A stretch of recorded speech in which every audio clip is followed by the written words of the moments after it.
Everyone. Thank you for joining us today for one more CMDI summer seminar. Today we have Bennett Kapili. He's a microbial ecologist, graduate student at Stanford in the Dekas lab. And today he will share with us a story about diversity in nitrogen fixation organisms. Please, if you have any questions, either put it on the chat or raise your hand. And at the end, me and Shada will moderate the questions. So, yeah, Bennett, thank you for coming, and you can start. Perfect. Thank you. I know this is going to be a little bit awkward, but I am going to mute my video because as you can probably see, my internet is a little bit spotty. I think everyone in my building is currently zooming in. So let me just mute that and share that. Now, can everyone see the screen and can everyone hear me okay? Yeah, it's good. We can see you and hear you. Perfect. Yep, all good. Okay. Perfect. Okay, so thank you for that introduction and for inviting me here today to take part in your summer series. I hope all of y'all are in good health right now. This is a really difficult time, so I'm happy to kind of be here in community in this academic field together. As Juan said, I am a PhD candidate in the Dekas lab at Stanford in the Department of Earth System Science. And so the work that I'm going to be sharing today is about evidence for phylogenetically diverse nitrogen-fixing organisms in the deep sea benthos. And so my talk today is pretty much composed of 4 parts. First, just a brief introduction to my research background to give you all a little bit more context of where I'm coming from and the types of questions that I'm interested in. And then we will segue into an introduction to nitrogen fixation and particularly its role in the marine environment. And then we'll discuss a little bit about the methods that we use for identifying these diazotrophs and one of the software tools that we developed. And then we'll dive into the results. We will look at the phylogenetic diversity of the identified diazotrophs, and then we'll finish off with some perspectives on their potential catabolic diversity. So to start, at the broadest level, I study biological nitrogen fixation, which is the metabolic reduction of nitrogen gas, so N2, with the input of a lot of ATP into fixed nitrogen in the form of ammonia. And it is a really important metabolism because aside from human activity, it's currently the only biological source we know of that generates fixed nitrogen. And I'm interested in nitrogen fixation from 2 perspectives. From a geomicrobiology perspective, I'm interested in understanding who fixes nitrogen in deep sea sediments, and also how does this community change as you go from shallow sea to deeper sea sediments, because as we'll see in just a couple slides, we currently know very little about the ecology and biogeochemical impacts of nitrogen-fixing microbes in the deep sea. And secondly, relatedly, I'm interested in nitrogen fixation from an evolutionary geobiology perspective, mostly because it relies on some really, really fascinating biochemistry, particularly the use of metal clusters, so cofactors, to mediate this reaction. And one of the proteins required for creating this cofactor, some of y'all might know it, it's the iron molybdenum cofactor, which is one of the most complex cofactors that we know of so far, has homologous proteins involved in the biosynthesis of cofactors and pigments essential for other ancient metabolism. So nitrogen fixation, we have stable isotope records suggesting that it was around maybe 3.5 billion years ago at the earliest, if not probably more around 2.2 billion years ago. But there are homologs involved in the biosynthesis of cofactor F430, so in methanogenesis, and the biosynthesis of chlorophyll in oxygenic photosynthesis. So figuring out, how are these proteins related could be a really interesting story. So I'm more than happy to talk about this perhaps in a separate Blue Jeans meeting or a separate Zoom meeting. But today, I'm really just going to focus on this geomicrobiology story, particularly who fixes nitrogen in deep sea sediments. So just a quick primer on the phylogenetic diversity of nitrogen fixers. The ability to fix nitrogen so far is only found in bacteria and archaea. So no eukaryotes right now, or we don't have evidence for nitrogen fixing eukaryotes. But within the bacteria and archaea, it has a very wide phylogenetic distribution. So this figure here is from Raymond et al. 2004, and it showed the diversity of nitrogen fixing taxa known in O4, which includes the Euryarchaeota, the cyanobacteria, multiple classes of the Proteobacteria, as well as some other groups. But since 2004, more phyla have been shown to have nitrogen-fixing members, such as the Bacteroidetes, Verrucomicrobia, Nitrospirae. And so I'm just going to refer to these nitrogen-fixing organisms as diazotrophs. But we also know of additional phyla that have all the genes required to fix nitrogen. We just haven't yet demonstrated their ability to do so in pure culture. There is a wide diversity of known nitrogen-fixing organisms, and there's the potential for discovering even more, particularly, by studying some unexplored environments such as the deep sea. And so collectively, these diazotrophs play a critical role in sustaining Earth's biosphere. As I said, it is the largest non-anthropogenic source of fixed nitrogen, supplying around 90% of the global fixed nitrogen flux per year. And it's estimated that around half of this annual flux is from marine environments. And it's really important in the world's oceans because it plays a large role in regulating... Oh, my apologies. That's okay. Hello. I am so sorry. My building is doing fire alarm testing. That's okay. And I thought that it was finished, but apparently it's not. So if that happens again, I will just shut off my mic and I'll turn on my audio or my visuals and I'll just let y'all know. I'm so sorry. Don't worry about it. It's all great. No worries. We're all in this together. Okay. So let me just go back. So nitrogen fixation is really important in the marine environment because it plays an important part in regulating marine primary productivity. So that means that there is a strong link between nitrogen fixation and the global carbon cycle. And so typically this marine component, this marine flux is thought of having two principal components.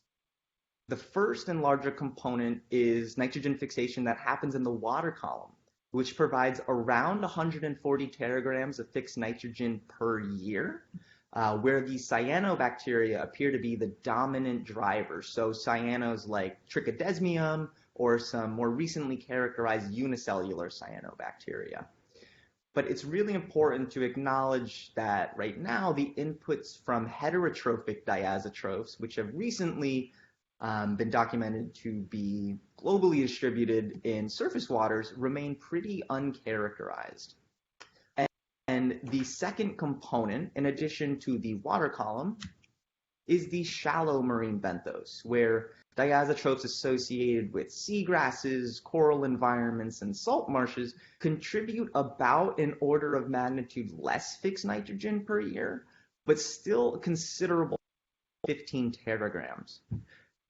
But by only considering the water column and the shallow marine benthos, we are overlooking a massive habitat. And as you can probably guess, that's deep sea sediments, which for the purposes of this talk, I'm just going to operationally define as sediments from greater than 200 meters water column depth. Now, it is important to acknowledge that nitrogen fixation in the deep sea has received some attention, but mostly at sites that may not represent the ecology of the broader sea floor. So areas like oxygen minimum zones, methane seeps, whale falls, and hydrothermal vents.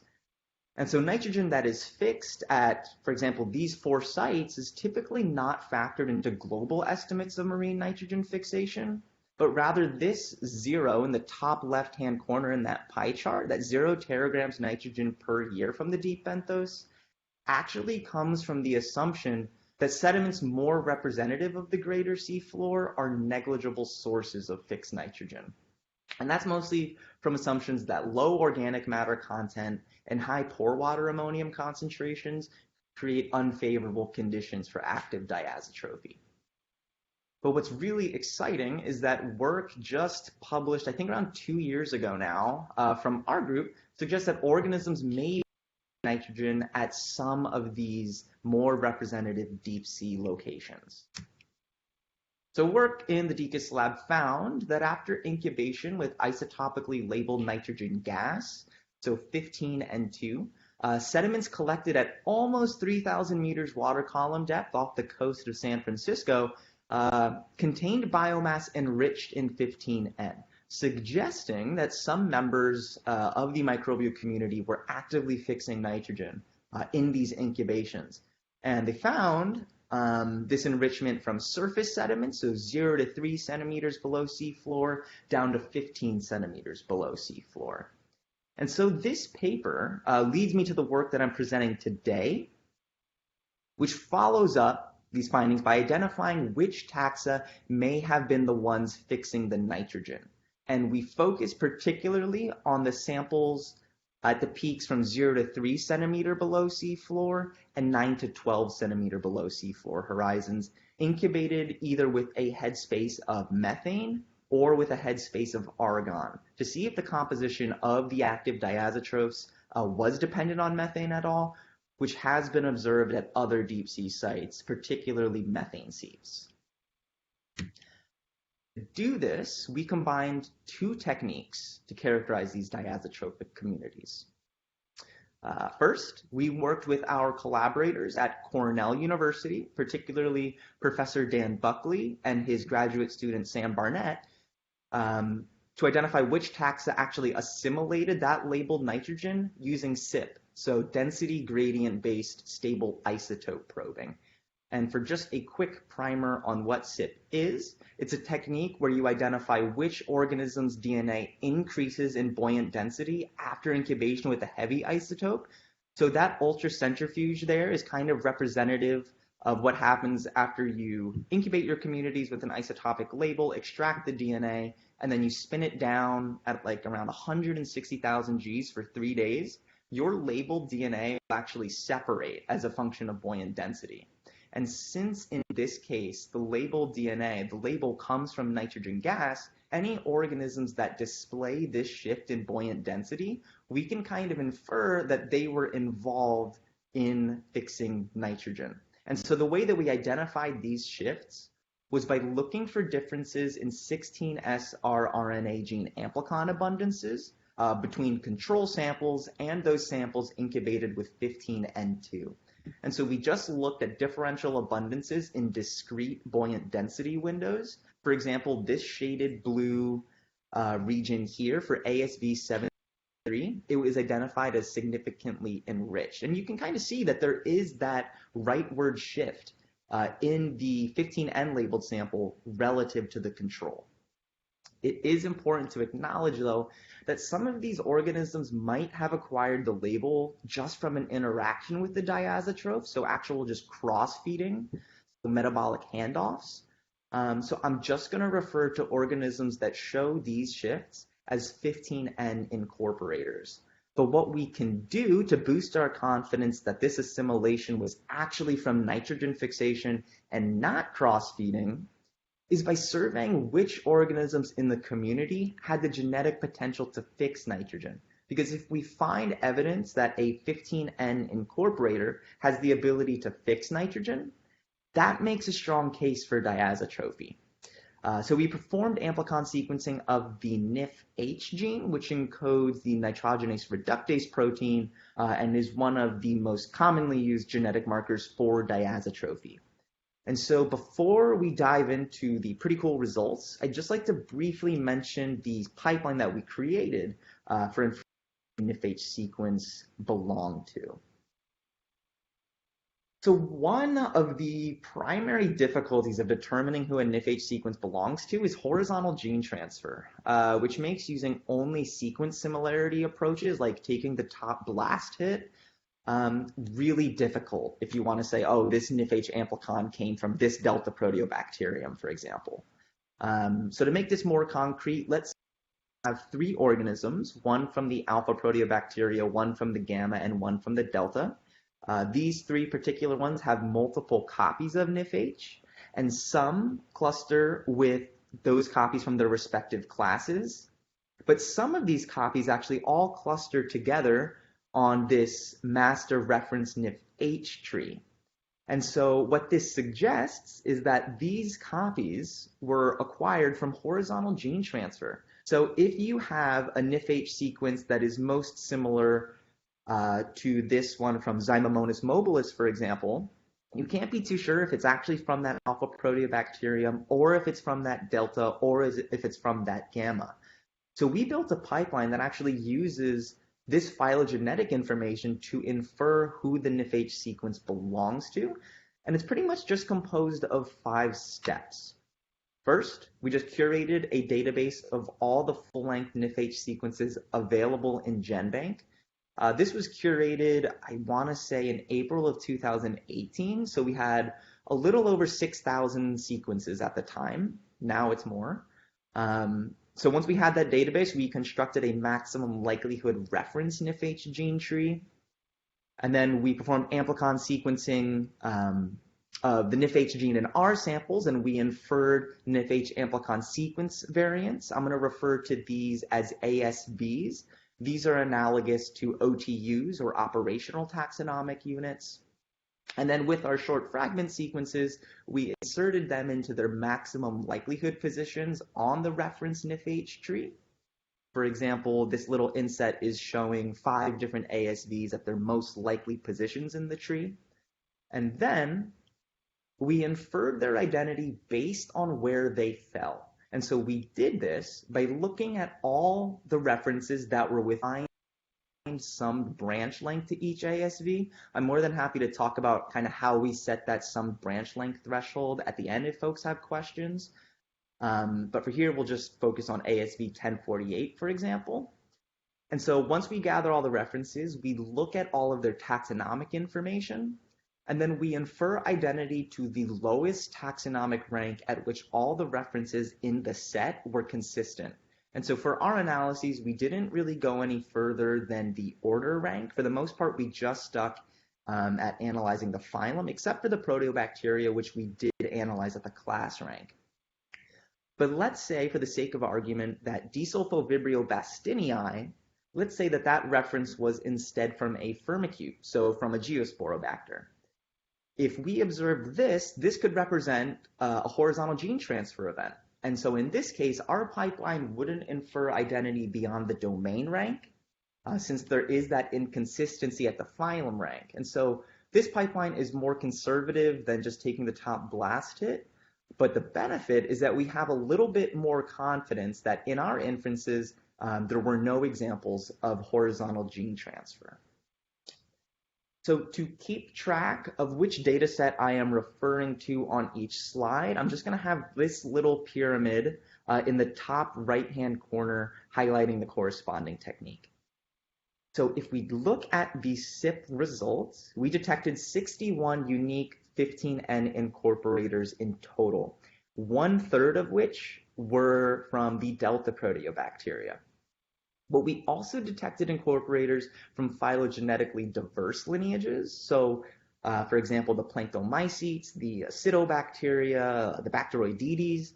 And we found this phylogenetic diversity of incorporators in both the incubations amended with argon and in the incubations amended with methane.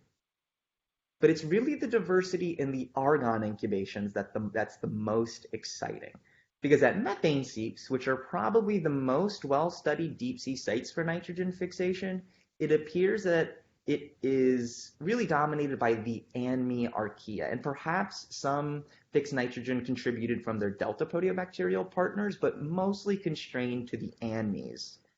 And so this diversity of incorporators suggests a novel diazotroph assemblage in the marine benthos. And so if we turn to the NIF-H results, we see that we recovered 434 NIF-H ASVs in total, and we were able to infer host identity at the rank of phylum for 392 of them, the vast majority belonging to the delta proteobacteria, but we did infer NIF-H ASVs from diverse hosts. So, for example, the firmicutes, acidobacteria, and 2 instances of Euryarchaeota NIF-H sequences.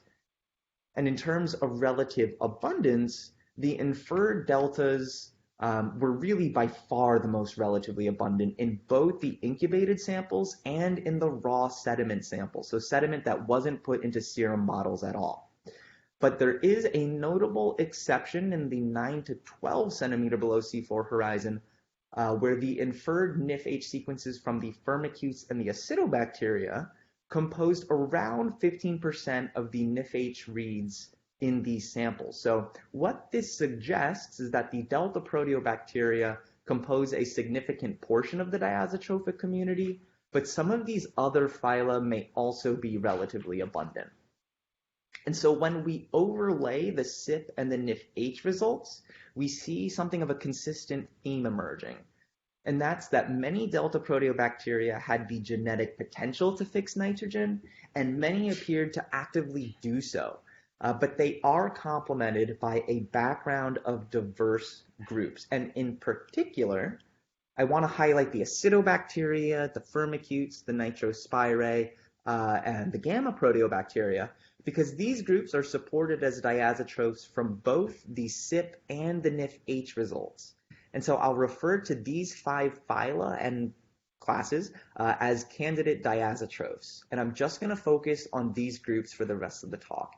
And so when we look at how similar these ASVs are to their closest cultured relatives, we see that they range in similarity from 87% to 100% identical across that V4, V5, 16S region that we amplified.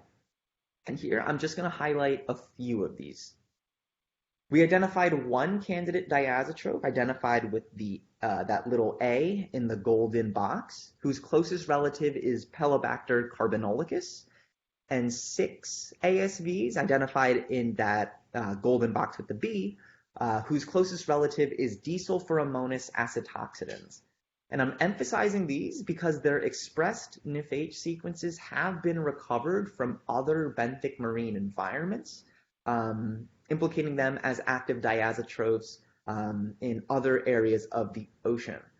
And so each of these reference organisms also contain a copy of NIF-H in their genome, and we recovered NIF-H ASVs that clustered with those copies. So a couple lines of evidence suggesting that organisms similar to Pelobacter and Desulfuromonas were fixing nitrogen in our samples. And so a bit more surprising, though, than these delta proteobacteria are the acidobacteria that we identified as candidate diazotrophs. And to our knowledge, this is the first evidence of active nitrogen fixation within this phylum.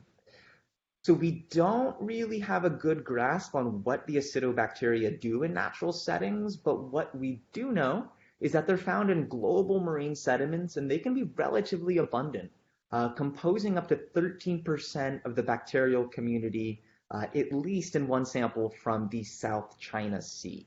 So our results here give us some traction in finding out what they're doing, suggesting that they might be involved in fixation.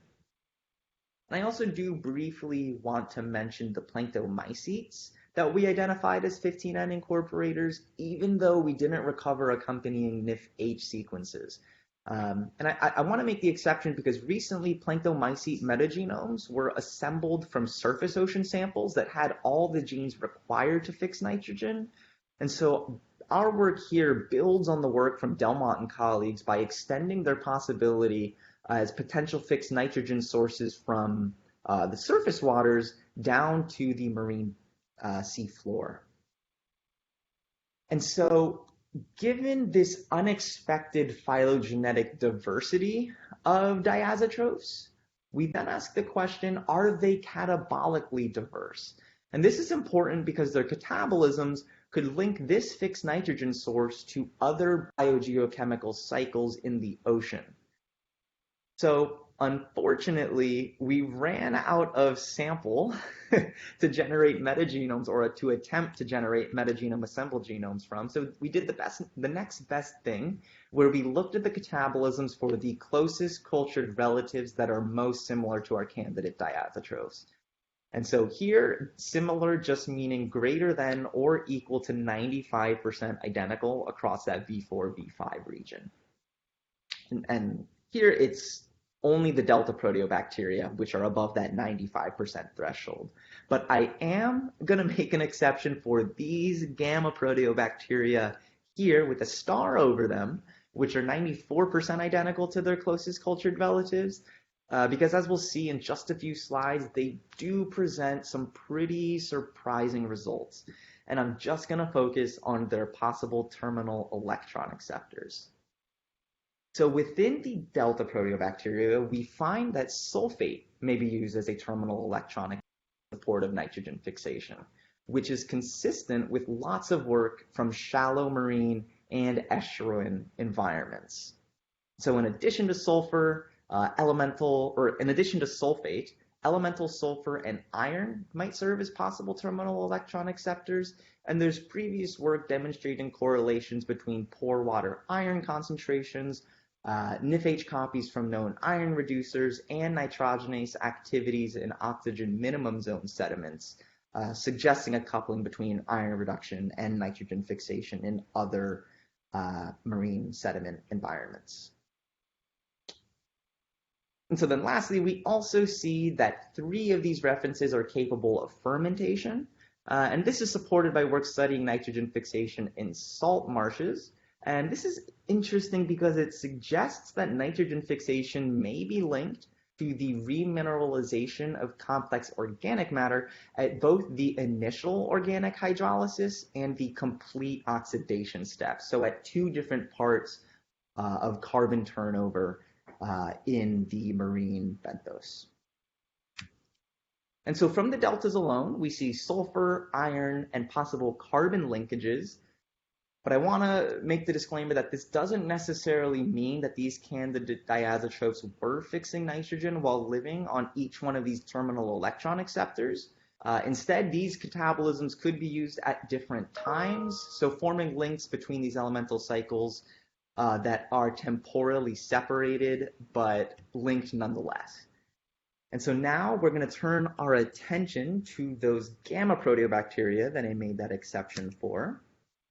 And so we see 2 candidate diazotrophs who had Thioprofundum lithotrophica as their closest cultured relative. And this organism was isolated in 2009 from the outside wall of a deep sea hydrothermal vent chimney. And it raises some interesting questions because it is a facultative anaerobe that is capable of both denitrification and fixing nitrogen. Particularly, it is an obligate chemolithic autotroph that couples the oxidation of reduced sulfur compounds to the reduction of oxygen or nitrate. And so what this tentatively suggests is perhaps these candidate diazotrophs can serve as both sinks and sources of fixed nitrogen. But these 2 processes may not necessarily occur simultaneously, since Thioprofundum lithotrophica can also live aerobically, so again, temporally separated states of being fixed nitrogen sources and sinks. So recent work from the literature has suggested the co-occurrence of denitrification and nitrogen fixation in marine sediments, with co-occurring NIFH and NIR-S expression, NIR-S serving as one of the most common genetic markers for denitrification. Also NIFH expression in net fixed nitrogen loss sediments, and NIR-S expression in fixed nitrogen loss sediments that are most similar to organisms that can also fix nitrogen, which together kind of supports this idea of the possibility for coupled fixed nitrogen sources and sinks co-occurring. And so finally, approaching this apparent catabolic diversity from an Earth history perspective, we see these benthic candidate diazotrophs can occupy multiple geochemical niches with respect to their catabolisms, some of which may have been more widespread in Earth history, such as sediments of an iron-rich ocean. So in addition to creating links with other biogeochemical cycles, this catabolic flexibility could mean that diazotrophs can inhabit sediments with varying geochemical profiles, therefore being pretty resilient to environmental change, which could help make benthic diazotrophy a stable ecological function over long timescales. And so I'm just going to leave you with 4 key findings today. 1, the delta proteobacteria appear as important diazotrophics, or as important diazotrophs in the marine benthos. 2, deep sea sediments may host novel diazotrophs of unanticipated phylogenetic breadth. 3, benthic diazotrophy might be connected to sulfur and iron biogeochemical cycles with the possibility for crosslinks in the marine nitrogen cycle. And then lastly, this catabolic diversity may support benthic diazotrophy as a stable ecological function and fixed nitrogen source in both modern and ancient environments. And so with that, I just want to thank my co-authors, so Professor Dan Buckley and his grad student Sam Barnett, as well as my faculty advisor and Dekas, as well as the rest of the Dekas lab who provided really helpful feedback from project planning all the way to manuscript edits. So with that, I am more than happy to take any questions. Awesome. Thank you so much, Bennett. That was really, really good. Max, do you want to just unmute yourself since you have a couple of questions and you just go for it? Hi, I'm here. Thank you. It was I really enjoyed your talk. It was great, very novel and interesting. And since you presented very nice incubation experiments, one of the issues or thing, did you perform it under high pressure, these reactions, this incubation? And a second question, can you see coupling of diazotrophy and metanotrophy in your experiments? Really good questions, Max. Thank you for those. We did not run the incubations under in situ pressures.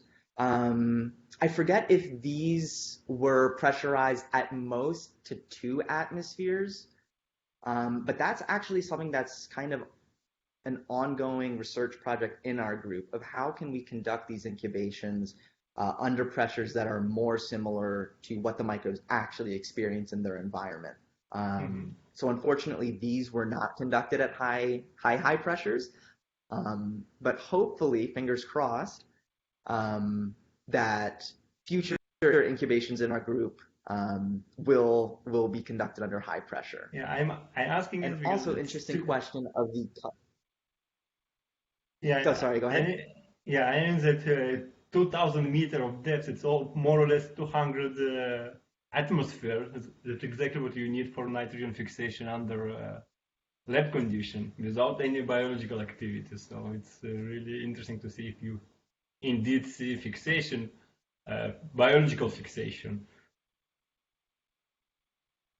Yeah. And so I know some other folks have been doing in situ incubations. Another graduate student from our group, Nicolette Meyer, actually conducted 15N2 in situ incubations in Monterey Bay, but did not observe active nitrogen fixation. So we've been toying around with a couple different ways to do these incubations under high pressures, but we haven't figured out kind of the best way to do it quite yet. But also, the signal of nitrogen fixation, it's a really tricky story. We sampled one site at one time of the year and we happen to see that signal. So the in situ, they might not actually be fixing nitrogen. It's hard to say whether the label was,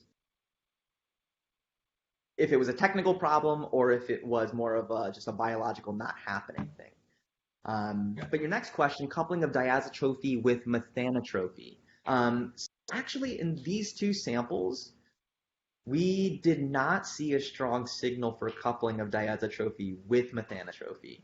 Some of the closest cultured relatives were capable or have been demonstrated as methanotrophs, but we did not see any evidence for that coupling. But good question.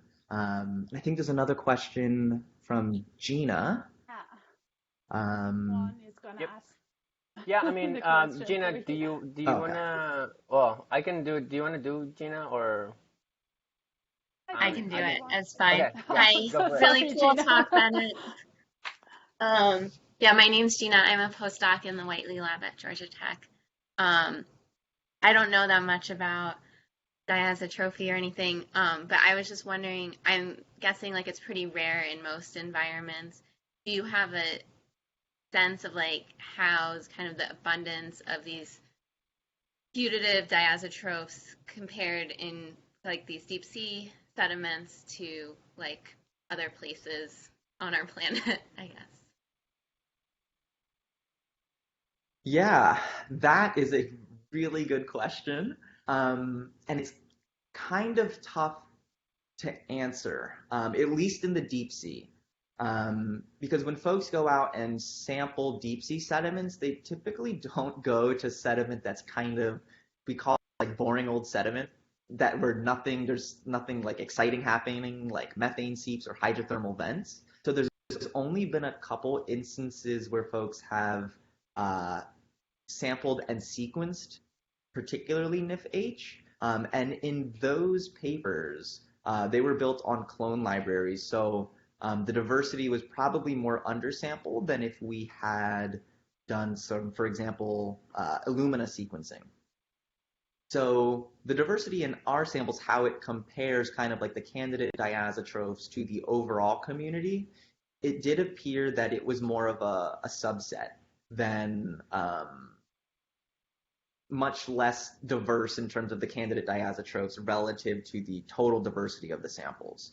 The biggest commonality between them was the deltas. The delta Proteobacteria, very abundant in terms of 16S, and as you probably recall from the pie charts, they were by far the most relatively abundant candidate diazotrophs. The exciting things, though, is that in lower relative abundance, we are seeing some phyla, or we're finding NIF-H sequences that appear to be from phyla that have not been demonstrated to be active nitrogen fixers. So phyla like the Caridimati eliota, which is named after Christmas Island, Caridimati, which was formerly a class of the Verrucomicrobia. So we're seeing it appears a lot more diverse than what we originally thought, basically. And the deeper we sequence, kind of just the more we're finding and the more complex we're realizing this story actually is. And diazotrophy, to address the second part, diazotrophy in kind of these more representative deep sea sediments, we have very little evidence suggesting that diazotrophy is an active metabolism. That paper that I referenced at the start, Dekas 2018, I think that was the first paper to demonstrate that, hey, at least at one location at one time of the year, we see active nitrogen fixation at a non-seep, like a non-methane seep, non-hydrothermal vent site. So it appears that a lot of organisms might have the genetic potential to do so in deep sea sediments, but whether they're actually turning those genes on, it appears that that is the very rare aspect of it. But thank you for your questions. Awesome. Okay. Thanks a lot, Bennett. Thank I you. do have one a question. So I sort of didn't understand why at the beginning, like halfway through the talk, you had this nitrogen fixators, and you were concerned about finding nitrogen N15 in other organisms that weren't nitrogen fixation through this cross-feeding effect. and then you jumped into explaining something regarding horizontal gene transfer. So I'm not like, I don't understand how, yeah, maybe I missed something, but for me, like if you're cross-fitting, you wouldn't ask about horizontal gene transfer, or did I miss something? I don't know. Um, No. Yeah. Sorry. Let me clear that up. Yeah. So one of the problems, let's say you have 100 organisms that display that shift. That suggests, uh-huh. that they were involved in nitrogen fixation, but we know that there's a lot of organisms that will share that fixed nitrogen. So you might Right. be labeled, but you didn't do the fixing yourself. So one way that we can kind of boost confidence that you were actually involved in fixing nitrogen was looking to see, do we find evidence of that phylum or that class also having the genetic potential to fix nitrogen? So Right. kind of an independent line of like, do we find the NIFH gene from that organism in our sample? But Right. the tricky thing, and this is where the horizontal gene transfer, this is where that component comes in. When you get that NIFH sequence, you can't really just take the top blast hit because of horizontal gene transfer, meaning that Mm, um, let's say that there was a recent horizontal gene transfer event between the delta Proteobacteria and the actinobacteria. uh-huh. And both the deltas and the actinos were labeled in your experiment. When you blast that NIFH sequence, the top hit might say delta Proteobacteria, but it also might be equally similar to from the actinobacteria. So how do you say which one it actually came from? So Mm, the horizontal gene transfer kind of is saying like this NIFH sequence comes from this organism. And we also okay. see that that organism was labeled with 15N. Oh, okay. Got it. That makes sense. Yeah. Yeah. Awesome. Cool. Yeah. But good question. And it was tricky.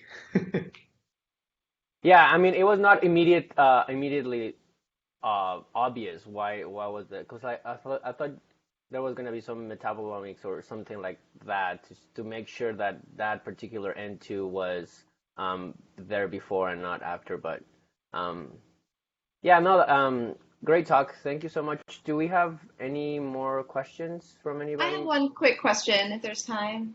Cool. Yeah, for sure.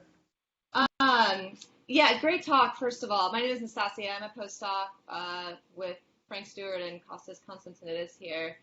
And I don't know much about diazotrophy generally. I was wondering, because the range of organisms that can fix nitrogen seems to include both anaerobic, like strictly anaerobic, and aerobic organisms. I imagine the biochemistry under those different um, oxygen regimes would be quite different. And I'm wondering if there's like a signal, like a phylogenetic, or I guess not phylogenetic, but like a clear signal in the gene sequence for NIFH that shows whether or not it's like an anaerobic or an aerobic version, or if that's if that's a thing at all in the signature. Yeah, thank you. Thank you for the question.